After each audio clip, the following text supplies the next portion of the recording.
And Real Deal, I think, was getting along with the foreman because the foreman had given him some leave.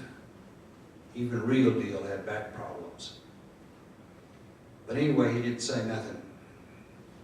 And we missed the opportunity, and the worker had to give in and keep working. We had to drink lukewarm water. Anyway, one afternoon, Real Deal comes in the labor hall, and he's sitting over there in the corner. And we had a dispatcher who was known in the hall as son of Rush Limbaugh. Now, when black people say, give somebody that nickname, they're telling you something, right? And Real Deal, his crowd are shucking and jiving, waiting to get paid. And son of Rush Limbaugh tells them to shut up. So they do. But it's boring in that labor hall. So about a minute later, they're back at it again. And son of Rush Limbaugh tells them to shut up again, and they go quiet again for maybe 2 minutes this time. And then he tells them a third time. Real Deal stands up, starts giving lip to the dispatcher. The dispatcher picks up the telephone, calls the police.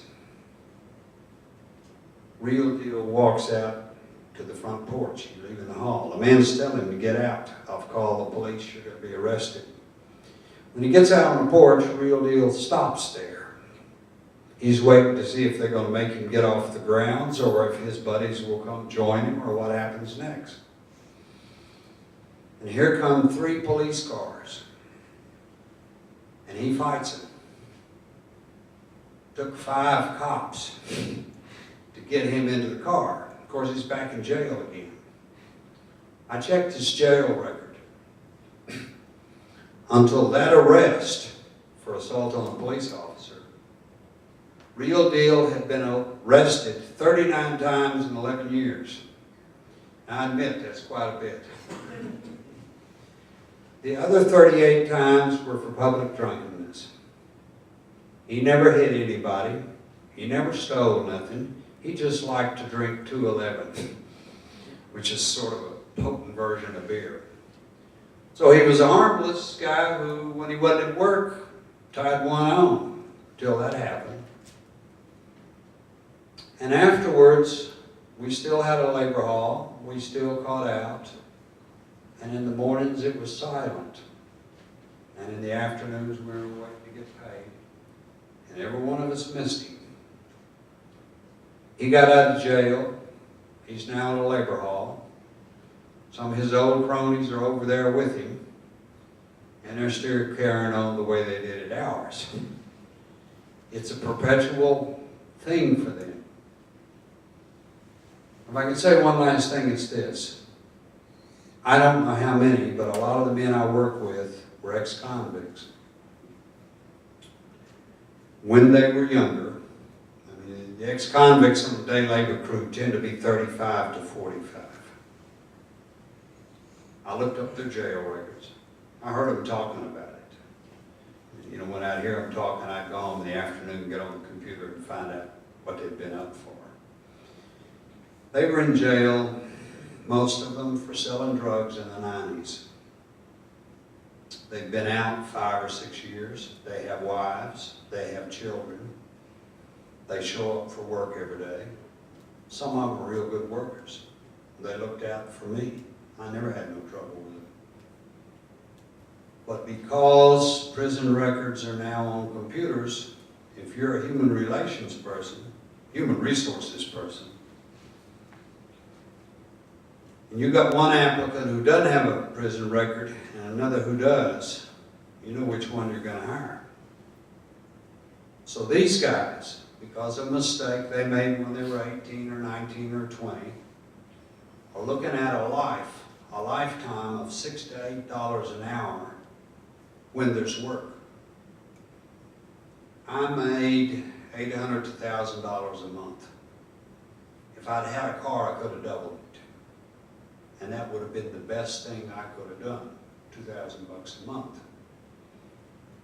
with one little exception, and every one of you should worry about this one. If there's 60 to 100 men in a day labor hall, there are the same number or more who came out of the day labor hall who only come back to it once a week to get paid because they've been assigned to permanent jobs as day laborers. Now what that means is, like at the Colbert factory, they wanted to keep me. They were having to pay $15 an hour for me. I was getting about 7. Labor halls taking the difference. They wanted to keep me for as long as I wanted to stay. And what they would have done is call the labor hall and said, we want to keep Mr. Reavis, but we can't afford that $15 a month, the $15 an hour. And the labor hall would have said, if you'll promise to keep him 6 months, we'll let you have him for 10. Right? And the employers like this because there's no medical insurance for me, there's no vacation time, there's no sick leave. And the labor hall handles all the taxes and the bookkeeping. It is turnkey labor. And if they can get it cheap enough, they'd rather have me than a regular employee. And if they find out I'll show up every day. On one job I was on, we were working in a schoolhouse doing ducting for our air conditioning heating system. We were there 3 days before we found out that everybody on the job except our foreman was also day laborer. Only they'd been doing it for 6 months. Okay, when there's an economic downturn, day laborers are the first people to lose their jobs.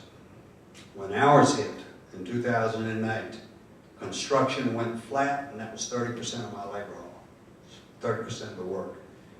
Labor halls all over the country closed, those who had a lot of construction work, and others like mine quit taking applications.